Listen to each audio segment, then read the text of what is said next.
What's going on, you guys? Welcome back to the channel. So if you guys have been following along on my IG, you guys will know what the title of this video is currently about. So the last couple weeks I've actually been having an issue with the GR86, guys. I wanted to document a little bit of this just because if anybody else is going through the same issues or whatever, hopefully this helps you guys out. Hopefully you guys even may have answers for me. But I'm coming home from work and I was like in 5th gear, you guys, almost all the way home, and I ended up just losing power. The car was still on, everything was working, except when I pushed the throttle, no power. I was going like 26 miles an hour and I couldn't go past that speed. It was like in a limp mode. So I limped my freaking car all the way back here to the house, and then I started recording on my phone and started to try to document what was actually happening in real time. I'm gonna go ahead and put down those clips right here so you guys can check out what was going on and what had happened. They're vertical videos because they're on my IG, so bear with it for a little bit. All right, you guys, so I was driving home from work right now and I just had a crazy issue to where the car like literally lost all power. Like, I'm luckily I made it home. I freaking popped the hood, tried to check if anything was wrong, oil or anything. Look, got oil, so I turned it off. Let's turn it back on. What the heck? Okay, so nothing like looks out of the ordinary or anything like that. Like I said, I checked the oil and I look at it, it's full. That thing's full. It has oil. Nothing like looks like it's leaking or anything like that. Like, dude, I don't know what the heck. I was like in 5th gear, almost home, and then it just lost power, like completely lost power, dude. So here's what I'm gonna do. I'm gonna turn it off again. That sounded like how it normally would turn off. Okay, and let's turn it back on. Okay, that was normal. Dude, what the heck? That was, what the hell? Okay, so let's go for a little, let's go for a little spin real quick. See if we lose any power. Dude, it's so sketch. Okay, that seems normal. Still able to shift. Let's take a ride over here. Oh, lost power. What the fuck? Oh my gosh, when I try to punch it is when it's choking. It's literally choking right now. Dude, I literally cannot go any faster than this. This is so, what the hell, bro? Like, my foot is down, guys, and it's like choking right now. Oh my God, what is going on, dude? It literally only has 18,000 miles on there. So I'm in 2nd gear. 15, 17, boom, 18 miles an hour, and then it chokes. I'm gonna try to go to 3rd. Okay, 3rd seems, what, like, I'm still not getting no power, dude. Like, my foot is on the throttle. You guys hear that? Listen to that.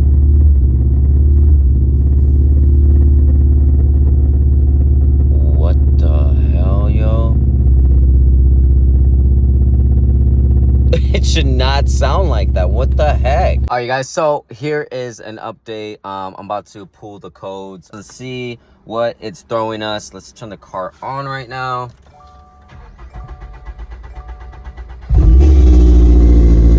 Yeah, it's still messed up. So we got, and I believe this is a B and not a 3, so you guys can correct me if I'm wrong, but this is P060B. And then we got P24BB, P1449. Yeah, these are the codes we got. I gotta look these up and see what they all are. I wrote them all down because I wasn't gonna remember everything, but here are basically the codes that we were getting. First one is a ECM, engine control module, the computer of the car, just experiencing power failure, memory loss.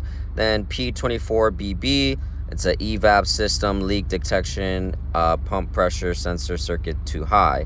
So definitely that is probably one of the main issues, as well as the P1449 diagnostic module tank leakage pump too high. So definitely those two codes are one of the main reasons. Okay, so as you guys have seen those clips, right now we are actually headed to Cormotive because that's where the car is at. As you guys saw, I didn't even have the car there at the house. I had already taken it to a Toyota dealership, and they kind of turned me away after having it for a couple hours because their top mechanic said that he felt uncomfortable because he felt like there was too many mods. And in terms of like mods and the engine and everything else, it's all stock. Everything's all stock.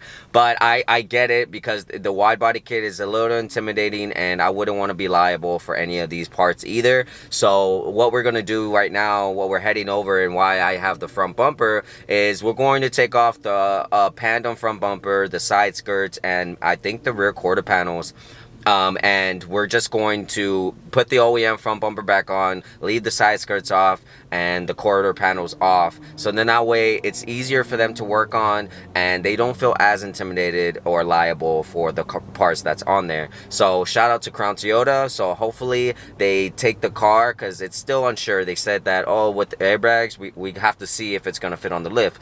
For sure 95% it's going to fit on the lift the way we're going to take it. It's just more or less, will they be able to figure out the issue, and will they be able to work on it and not feel intimidated like the first dealership. Then some of you guys might be asking, well, why don't you, it's already at Cormotive, why don't you just have David work on it? First, David is very busy right now. He has a ton of work, and for two, he already kind of got quoted on like parts and time frame on parts and just labor. And I want to tell you guys that it is like up there. It's like over $6,000 if they had to replace the things that he's telling me, you know, like the fuel pump, you know, fuel tank, everything like that. And that's already having to take down the subframe, take down the drivetrain just to get into that area, just to avoid all that. Everything's under warranty still, so definitely we're gonna try and have with the dealership fix it for us in time for us to make it to Formula Drift, you guys, because that is happening next month in April, and I'm supposed to be there for Toyota on display. So I am really just kind of stressing a little bit because this will be the second time I deny them if the car is not ready, and it would just totally be by chance, you guys. So we're headed over there to pick up Timmy and then to work on the car at David's shop. I'll keep you guys updated. I'll see you guys in a bit. Here at Cormotive, I got my boy Timmy with me. Now, like I said, you guys, we might not be able to get as many clips of us working on it right now. This is kind of cool for me because I'll finally be able to figure out how to take off my body kit and how to put it back on. Excited for that aspect, especially because, you know, we're gonna be working on this later on, and I don't want to have to call David and be like, hey, how do you do this? So yeah, it's gonna be a little bit of an experience right now. Hopefully we get it done fast, because it's currently, well, that's wrong, it's actually 9. And we gotta take the car to Toyota dealership by 12:30. So alright, y'all, we are currently taking off, or Timmy's taking off the boats. Shout out to David for freaking giving us his tools and some space to take off everything. I'm gonna go grab the truck so we can put the parts in there right now, but currently we gotta take off this side skirt, which is one whole thing. Then we gotta take off this quarter panel right here, and then we're also going to be taking off the front bumper. That's why I brought the OEM front bumper. So hopefully the front bumper is not too hard. It's probably going to be the hardest thing out of everything, but yeah, Timmy, let me go and grab the truck right now. Quick update. So we got the side skirt off. Like I said, it comes off in one whole piece like that. Look at how much dirt freaking has gotten into this. It's insane. When I tell you guys this kit picks up a lot of dirt and rocks, it does, especially when it's raining. We almost got the other side off, and then we gotta tackle this roll cage in here. Like I said, I don't want them to give us any reason not to take the car in, even if it's still under warranty. So definitely another thing that Timmy was mentioning is like, yo, show them how wide it is compared to stock, and why it might be difficult for the dealership to, you know, maneuver this thing around. And just look how much it sticks out from the quarter panel. Like, look how much it just thick boy over here. I am running 275s in the rear, and it has -5 camber, but it is coming out pretty far out there, you guys. Look at that. That's crazy. So what we're gonna end up doing is we actually have the rotiform wheels in here, and we're gonna put the rotiform wheels back in there because it's not so wide and not as difficult for them to drive and maneuver. We got both side skirts off over there along with the quarter panels. As you guys can look at from the first setup, we still got the stickers out here. Not so bad taking that off. It's just really big, so definitely if you don't want to mess it up, maybe 2 people or just large wingspan. Timmy is currently taking off the front bumper. It's a little bit more intricate than the side skirts, that's for sure. We kind of really got to get in there, but as soon as we get this off and then we get the OEM front bumper on there, we should be ready to go to tackle the roll cage. Yeah, now I can say I did something. How about we go ahead and get a little bit of montage going of us disassembling the car.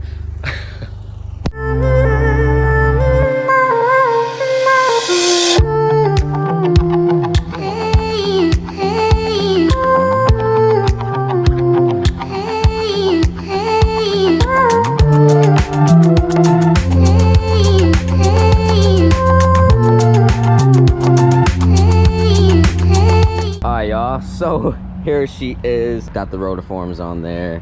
There's no more roll cage. I could actually lean back if I wanted to, which I don't really need that much, and I'm so used to driving with the roll cage position. I actually kind of like it now. Obviously it's a little bit filthy and everything like that, and look at the front bumper, is so freaking filthy, but hey, it works. They're gonna be able to work on it, and everything that they should be getting to, it should be easy for them to access. So right now Timmy's gonna be driving the truck and I'll be driving this in, and we're gonna go ahead and drop it off right now. It didn't take too long. It only took us like what, like an hour and a half or so to do all this. Oh, let me get in. The guy's already driving. One of the things that I was a little worried about pulling into the dealership was that the lights weren't turned on, but apparently David told me that even if your lights aren't turned on because the codes were cleared or whatever, they can still see it in the history. So that's one thing. But as soon as I pulled out, everything turned back on. So I'm kind of glad about that. That way they have no issues on like, hey, well, there was no check engine light when you came in or nothing like that. So I'm pretty happy about that. It's probably like a 20-minute drive from now, so I'll give you guys an update once we get there. Made it to Crown Toyota. I'm just waiting for someone to help me out and take the car away. We gotta wait for them to do a diagnosis. I don't think they're gonna be able to do it this weekend. I probably won't hear back from them until Monday, hopefully, and then we'll go from there. But ultimately, it's been pretty stressful trying to figure out what's going on. To be honest, I really don't think we're gonna make Formula Drift anymore or any of the events within the next upcoming month. It really sucks, and I'm sorry to those that made the commitment already. I apologize. It just didn't expect none of this, you guys. It sucks. We dropped it off, and I want to say it was a little bit of a struggle.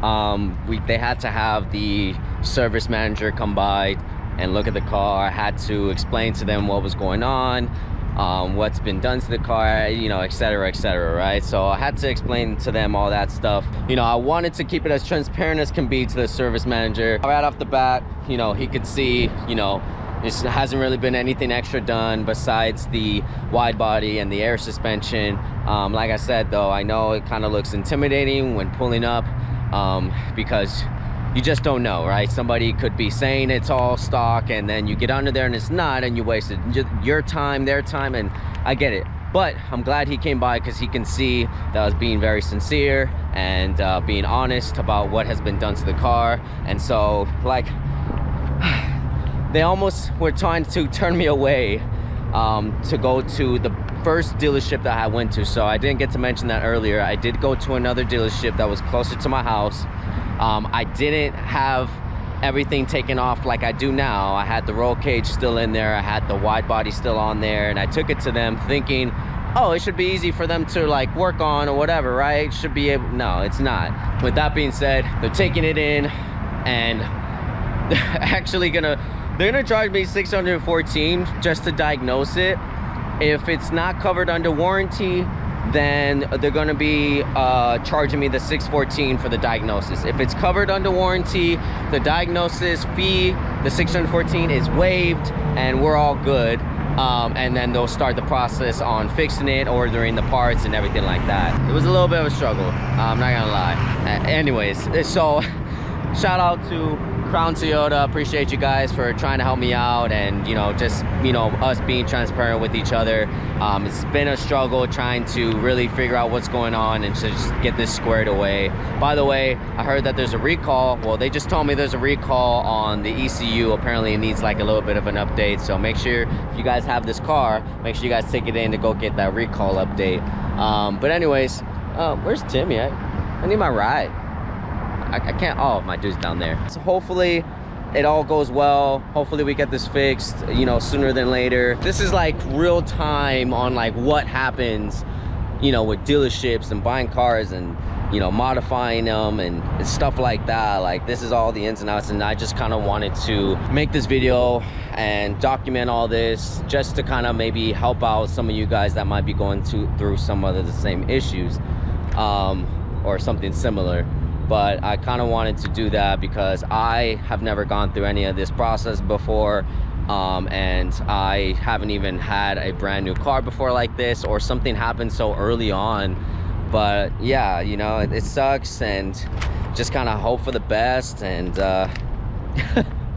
if not, we're gonna have to pull it out of our pocket, boys. And I'm not too happy about the pricing on what it would be or what it would take for us to do that. So yeah, give you guys an update.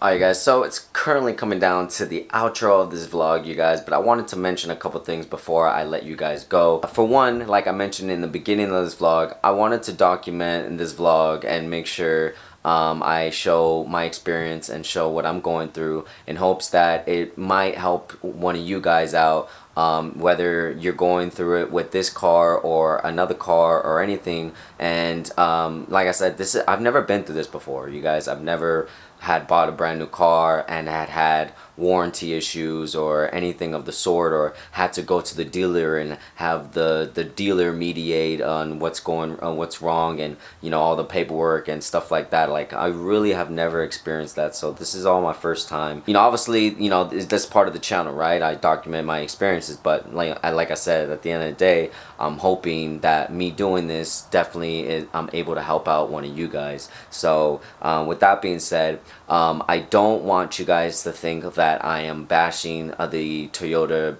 brand or dealerships. I still think Toyota is a very good brand. I want to just give you my actual real time like fears of what's been going on. And like, my fears is that you know, they do what the first dealership did to me and say that, oh, the car was too highly modified. And I already dumbed it down. Like, you guys seen the car, it was bare, so they can't really say that they couldn't work on it. And everything that's going on with the car, you know, has nothing to do with air suspension, nor does it have to do with a wide body kit. So I'm hoping that they don't try to come back and give me something of that sort. Or I also fear that they tried to come back and tell me like, oh, we found the issue, but you know, we think the issue was this, and you're not covered under warranty because of that. And I just really don't want none of that. It can go that way, you know what I mean? I say that I really don't want to, and I'm trying to be as positive as can be, and it just, you know, that's the reality. It could go that way.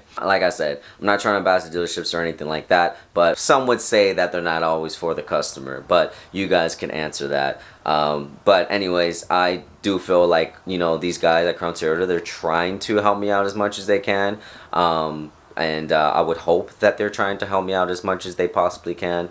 But yeah, these are just my fears, and then I'd fear that we're gonna have to pull out of pocket and pay for it ourselves. And you know, when I hear numbers of like 6 and 7 grand, I'm like, oh my god, I need to do more overtime. Like, I'm already working like hard enough. Now I need to work harder. Like, you know what I mean? That's just the reality of what we're doing, you guys. And so with that being said, I want to thank each and every one of you guys that is watching right now, and I really appreciate all of you guys. I hope that I helped out maybe one or two of you guys, if anything, just one person, and it would, you know, this video would matter. So to make it even worse, I've already seen a forum onto where some guy is actually going through the same issues, and he's been going back and forth, and he actually had to wait like 3-4 months for the part, and then he was just waiting so long, and this issue happened to him at 3,000 miles. Like, that's crazy. We're at 18 right now and it's happening to us. So I just want it to be fixed and to be able to go out and drive it and hang out with you guys and go to shows and stuff like that. So